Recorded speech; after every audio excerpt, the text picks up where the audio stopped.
Hey, sports fans, Larry Eater, Run Blog Run. This is the Run Blog Run review of day one.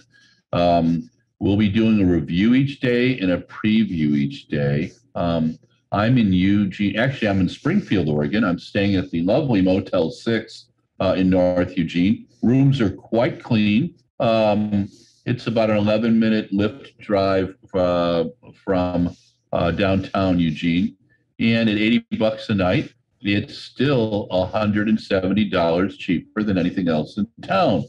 And my little thank you, Motel 6, for nice dark coffee in the morning and for a clean room, and the TV works well, so I can watch Stephen Colbert. But a slap on the fanny for our friends at the Hilton, who it was 106 in May, and then it went up to 430 at three of their properties. Now it's down to 254. And for us humans, and for those of us on a budget and minding a sponsor's budget, we've got to watch those things. So now that I've digressed, let's get back. What an amazing opening for the first night of the Olympic trials. We've been waiting 5 years for Olympic trials. Did we have a night worthy of it? Yes. About 3,000 fans in the place where it's set up now. So it's about 15,000. Got to enjoy just some amazing performances. The men's 400 heats, the men's 800 heats, the women's heats in the 1,500 and the 5,000. I started to tear up when I noticed it was Abby Cooper, Abby D'Agostino, who I still have her down as from New Balance, who went out and in the win ran a 15:07. She won by 23 seconds in heat one and the 1,000. In heat two, there were 9 qualifiers. They went up between 15:25 and 15:38. But no Shelby Houlihan, no Elle Purier, St. Pierre. Elle is competing in the 1,500. She did well. Jenny Simpson looked great. Danny Aragon, Chuck Aragon's daughter. Chuck is, a lot of you guys will remember, is a Notre Dame runner. I ran against him when I was at Santa Clara. He qualified for the trials in '84, was awesome. He is a killer photographer and fly fisherman. All of his daughters are good runners and fly fishing women too, and pretty cool stuff. But you can check out Chuck's photos on Instagram. But Danny ran a race way beyond her years, very smart, and so did Danny Jones. New Balance had and Nike had some really good athletes, but New Balance was totally impressive in the women's 1,500. The women's 1,500 was a lot of fun. The women's 5,000 was a lot of fun. Men's 800, I got to tell you, Donovan Brazier scared me a little bit, but he ran the fastest time of the day, 1:45 flat. He pulled a Steve Ovett. Now, in my article, I said, look it up. But the truth is, Steve Ovett used to do these moves where he would go from the inside and he'd just like play like he was a rugby player. And well, Donovan didn't do the rugby thing and did scare the hell out of me. He had the speed over the last 100. I don't think anybody can stay with him. Bryce Hoppel looked good in his heat too. Clayton Murphy looked good. So, it's going to be a cool, some cool 800 rounds.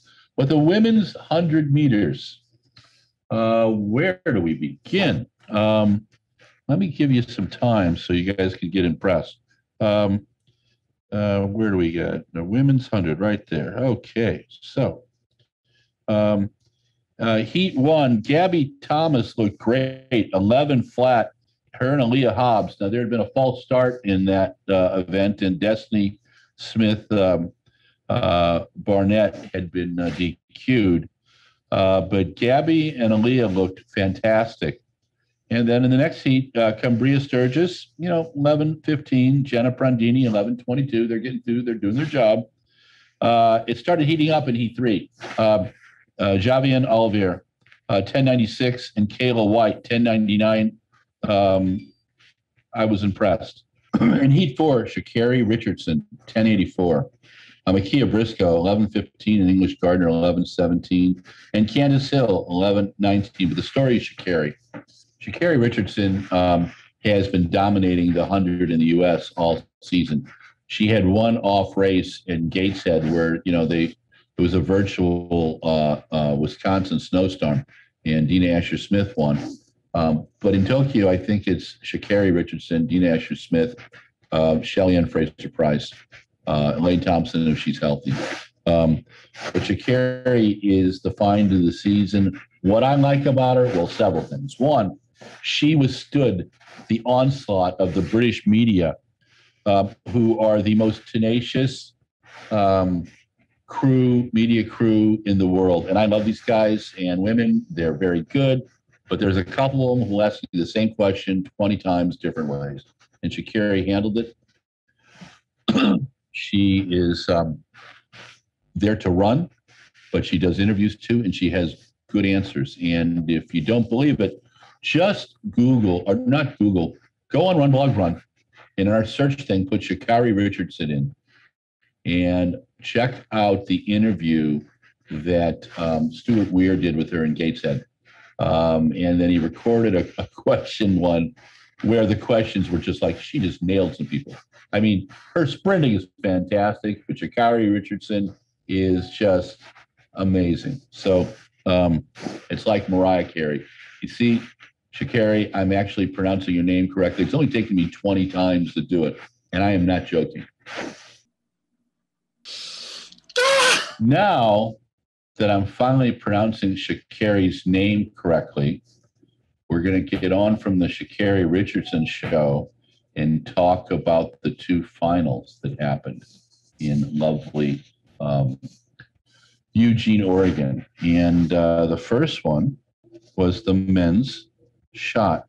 And there's a little couple behind the scenes stories there too. So I found out after workouts on Thursday that both Joe Kovacs and Ryan Krauser were a little concerned about the ring. They didn't think it was that fast. And I was a little confused about that. So the next day, normally when Ryan Krauser goes through a qualifying round, he does one throw. And I mean, they've got two throws, but he does one, and he qualifies, and he did. But he came back and he threw a second time and went 22.92, breaking the stadium record and first new record in the new stadium. And, he and Joe Kovacs, of course, led the qualifying. In the final, it was just a matter of time. I mean, I really believe that since Ryan did the world indoor record this last winter, where he broke Randy Barnes' world indoor record of 22.66, that it was just a matter of time before he could break the outdoor record. And in the last American Track League indoor meet, I asked Ryan if he thought he could go over 23.3, and he said, yeah. He said, given the right circumstances and that I'm fit. Understand that Ryan Krauser is like, he's a shot nerd, man. He's a throw nerd. His family has been into the shot, discus, and javelin for, 2 generations at least. He's been throwing since he was a kid.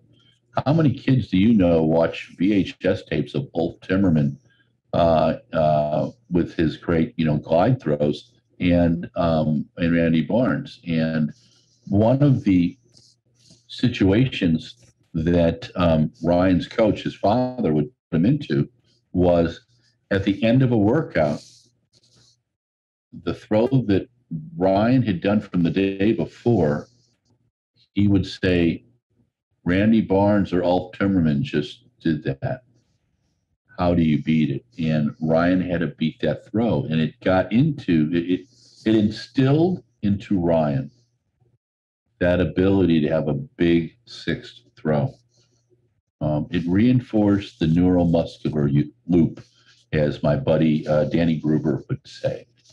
And for someone who coached distance runners and then picked up helping throwers, Ryan's fascinating to me. He analyzes everything he does, and he can break up the throws so that he knows what part's good, what part's bad, what he needs to improve on. He opened with 22.61. Pretty darn impressive. For those of you who flunked metric, it's 74.2 1/4. Joe Kovacs opened with 21.55. Not bad.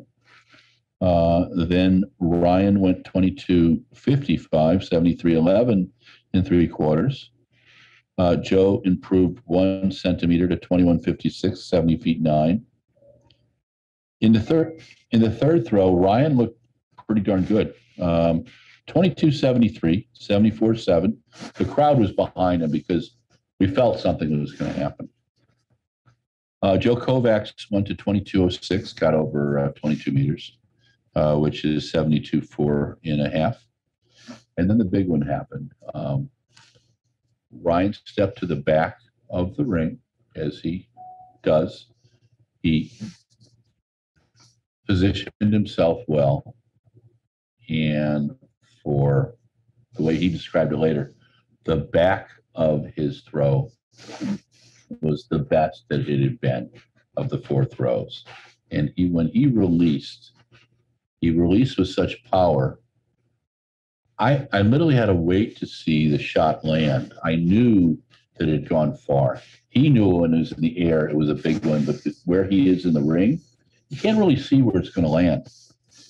But when it landed, the crowd roared. He went crazy, and the announcer knew right then.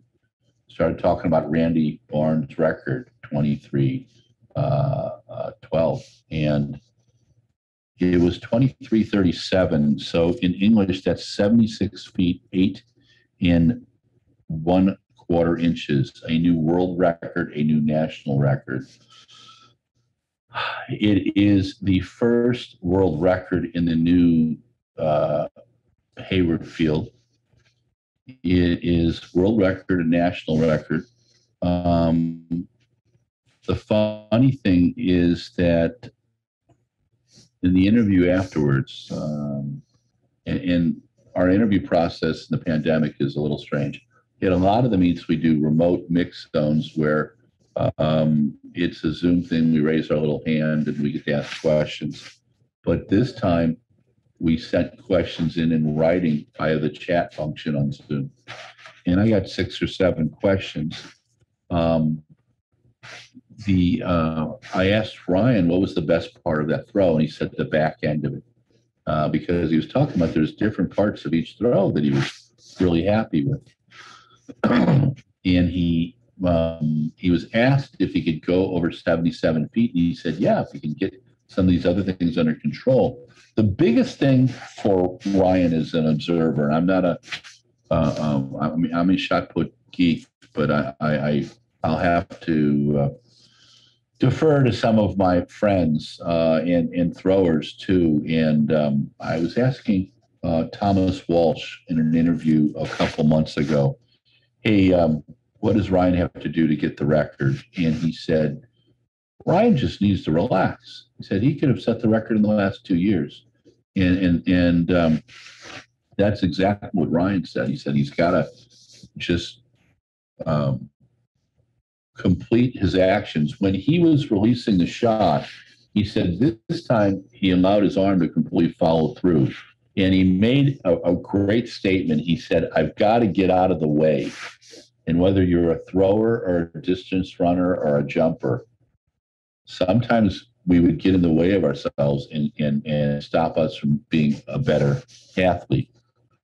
Ryan's at a rarefied place where, the 15 years, 20 years of throwing, he makes throwing look easy, but it's not. It's a controlled technical function.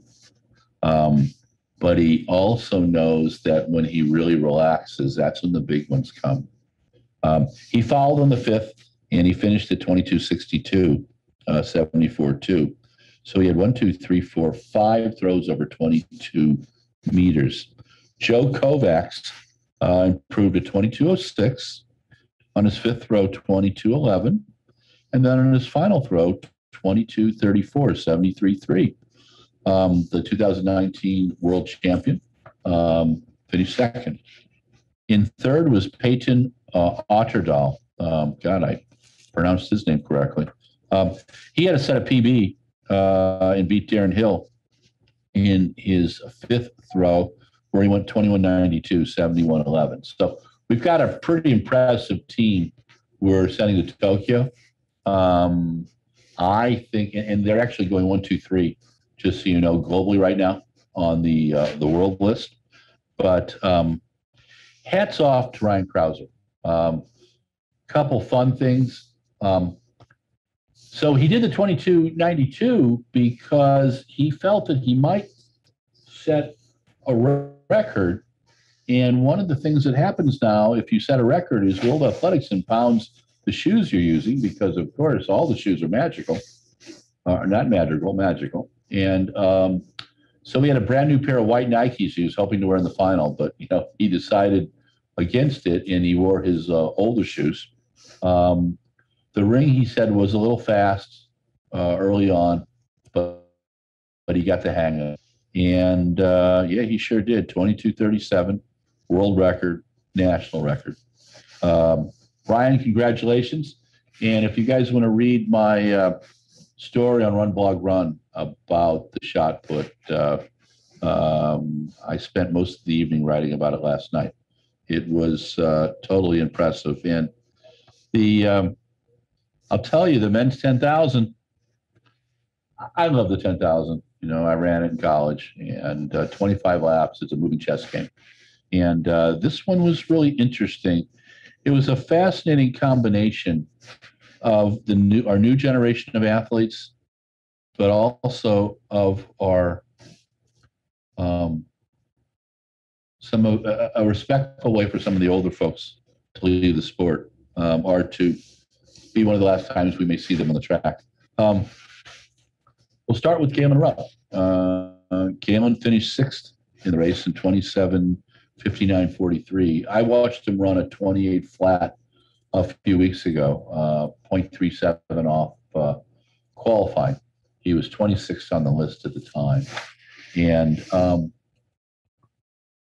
Galen kind of stays within himself. I've done nice interviews with him, and we have a great time. And I encourage you to check out the Socially the Distance interview we did with him back in February.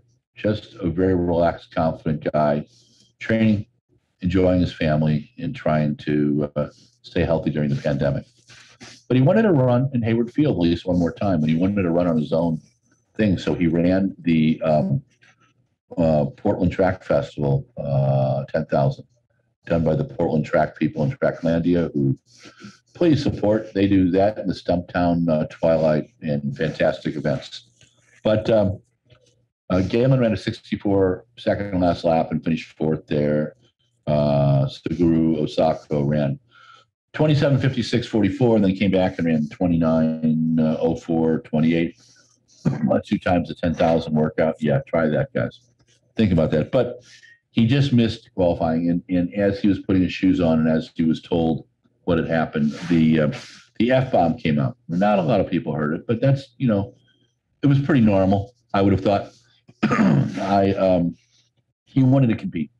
The other guy in there, old-timer, Ben True. Ben and Galen have competed for a long time. Ben is without his longtime sponsor. Shame on them. But Ben has been one of our most talented 1,500 guys, or 5,000 guys, and he's had some challenges doing the 10. But this time he was in it the whole way. He and Galen and Connor Matz from BYU and Joe Klecker and Grant Fisher and Woody Kincaid and Sam Chalanga and B.S. Mbasa gave us a race to watch. It was very methodical. And Galen was there until the last 2 laps. And he ran with distinction, finished sixth in 27:59:43. Connor Matz from BYU, the NCAA cross-country star, and a guy who just ran 27:41, ran 27:59:37 in fifth. Ben True was there to the very, very end, and I was really hoping for him. But he ran with distinction, 27:58:88, and he had the Olympic standard. But it came down to Woody Kincaid, Grant Fisher, and Joe Klecker. Joe is the son of Barney and Janice. Barney was the world record holder at 50K. I think he had it at 50 miles too. Janice was a 92 Olympian in the marathon, ran for Reebok. I think they have 7 kids. Joe did a great interview for us on Socially the Distance last fall. Very thoughtful, University of our Colorado grad. And under Dathan Ritzenhein in this last year, he set PBs at 1,500, 5,000, and the 10. But Joe kept his head, and he had to have listened to his coach, Dathan. And he ran a 55. Let me just get this right. I just want you guys to appreciate it. He ran 54:54 for the last lap, and he finished third. He made his first Olympic team. On athletics, in less than a year of existence, has an athlete on the U.S. Olympic team. Pretty damn impressive. Besides the shoes, I think it's the coach. Dathan Ritzenhein is a talented coach, Mr. Enthusiasm. When I interviewed him last spring, he was jumping up and down. The guy was totally into it. Actually, I think we interviewed him right before Memorial Day in 2020 as the club was starting. And he was just so excited about doing it. You know, I remember him running a 12:56 and his 2:07 and his good 10,000s. And I remember sitting in the airport with him in 2012 when he was trying to get a qualifier in the 10 at Hengelo, and told Matt Centrowitz stories, which was pretty fun. But anyway, Joe kept his head together, which is part of the thing in a race like this. I mean, that's where you screw up. I mean, the pace was strong and solid, and everybody there, it was 28-minute pace. But as we know, a 10,000 meters is stressful. And Woody Kincaid and Grant Fisher kept their heads together. They're on my pinball team, as is Joe. Grant took the lead, ran 54:53. But Woody Kincaid, it was Woody's day, Woody's night. And 27:53:62 was the final time, but that didn't tell the story. 53:47 for a last lap. Grant Fisher, 54:53. Joe Klecker, 54:54. Ben, 58:63. Connor, 58:73. And Galen, 59:04. Pretty damn impressive. Thinking about that, 24 laps at 28-minute pace, and then you pop a lap at sub-4-minute mile pace. And Woody's a lot of fun. I got to interview him, and again, we had to write some questions, and I asked him, "What does it feel like to run a 53-second last 400?" He goes, "Oh, that's fun." He says, "Getting to the place where you're still in position that fast last lap will work. That's the challenge." Grant showed a lot of class. He said, "You know what? Yeah, I took second. I'll take second. I'm on an Olympic team." Grant's the youngest kid in the Bowerman Track Club group coached by Jerry Schumacher. And Jerry told him before the race, per Grant, that he could make the team. My guess is he told Woody too. But Woody ran that race with confidence. Surprises in the race, Lopez Lamong dropping out, but I'm pretty sure Lopez said, "You know what? I'm going to keep these fast and muscular legs for the 5,000. I sure hope so, because Lopez is one of my faves. But what a satisfying men's 10,000 meters. It just was a lot of fun to watch. The conditions were just about perfect. I'd say it was about 60 degrees, a little windy, but what a great way to open up Hayward Field. We've been waiting and waiting and waiting. We've waited 5 years for Olympic trials. The sad thing is the stadium would have been filled up with in standing room only if we could have had everybody in there, but we can't yet because of the pandemic. And people are being smart. I've been vaccinated. I keep 2 masks with me all the time, and I feel very fortunate to be in Eugene, Oregon, and I have seen every trial since 1980. I watched my first one. I watched a little bit of it in 72 because I knew who Frank Shorter was and some of the other guys. And then by 76, we put the TV in the kitchen or by the dining room so I could watch the men's 10,000 and piss off my mother when Virgin and Rogers and Shorter were running. Mom loved, all the running stuff, but, she liked to have some quiet at dinner. And with 5 teenagers, and then the oldest bringing in a TV to watch the 10. That was a different world. But congrats to Woody Kincaid, 27:53.62. Grant Fisher, 27:54.29. Joe Klecker, 27:54.90. And you know what? Ben True, 27:58.88. Ben, I hope you stay around for a while. You're a great athlete. And there's sponsors out there who could learn a lot from Ben. Connor Mans. Connor, you're just starting, babe. So just, keep running, listening to Ed Eyestone, 27:59.37. You're in the hunt, your day will come. And Galen, thank you for giving us so many killer 10,000s. You ran this year with class, man. And I like that. And to the rest of the field, good stuff. It was nice to see Diego Estrada. My gosh, Diego ran 28:10. And I was impressed with that too. So there's there's something for everybody in the men's 10, in the men's shot put. Brian Krauser, 23:37, 76.8. Can he go over 77 feet? Of course he can. I think he can go 23:50, 23:55. I think he's on. He's not going to compete in Europe unless they offer him god awful amount of money, which be terrible before Tokyo, because the whole goal is to defend. And there are people on the global stage who want that title too. Tom Walsh and Joe Kovacs.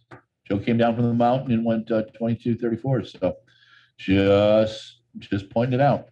But a great first night. Thank you for listening and watching. Support track and field by checking us out. But one final comment. Some friends sent me notes. I think NBC has a great crowd. Kara Goucher sent a note of apology for using the wrong pronoun with Nikki Hiltz. I thought that was appropriate. Nikki likes to use they and them, and I'm trying to respect that too. But Kara's doing a fantastic job on TV. It was a little kind of a rust burner for everybody last night, but Otto is, it's his 4th Olympic trials, man. And, he knows how to do his stuff. But they'll be better each night. So, support NBC, support Runner Space, and please support RunBlogRun. The more that you get people watching our stuff, the more that, we can pay our bills and things. So if you like RunBlogRun, like us at Twitter, Facebook, and Instagram. If you love us, subscribe on YouTube, watch our stuff, send it around, trade it, for green stamps or something, or, for Grateful Dead shirts. But this is Larry Eater with RunBlogRun. Stay safe. This is the end of day 1 review.